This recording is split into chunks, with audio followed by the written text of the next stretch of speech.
प्रिय श्रोता बंधु प्रभु जीशु ख्रीष्ट सर्वोच्च नाम आपण को अभिवादन।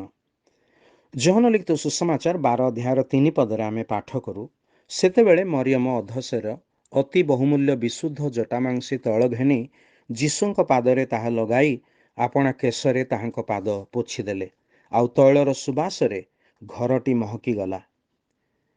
दुई प्रकार अतर रही, गोटे सुखदायक सुबास दिए, अन्यटी मुंड व्यथार कारण हुए। लाजरंकु मृत्यु उठाइबा परे प्रभु जीशु भोजरे बसिले आउ ताहांक सहित लाजार मध्य भोजरे बसिले। सेतेबेले मरियम अति बहुमूल्य विशुद्ध जटामांसी तैल जीशुक पादरे लगाईदेले, पुणी निजर केशरे से ताहांक पाद पोछिदेले। सेही तैलरे सुबासरे घरटी महकी गला।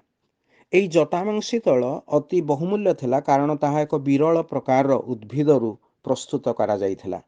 ताहा केवल हिमालय पर्वतमालारे उपलब्ध।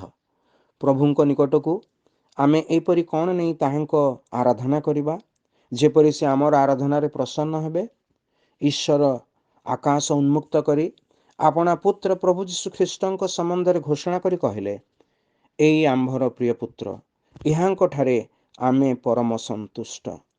प्रभु जीशु ख्रीष्ट निष्पाप निर्दोष निष्कलंक होई सुधा मानव जातिर पाप निमंते मृत्यु भोग कले और तृतीय दिवनरे मृत्यु पुनरुत्थित हेले।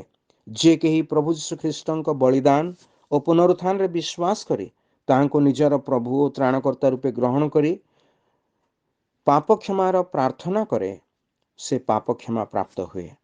सेही परि व्यक्ति रो आराधना ईश्वर ग्रहण करती, कारण सेही आराधनार मूल होउछंती प्रभु जीशु ख्रीष्ट।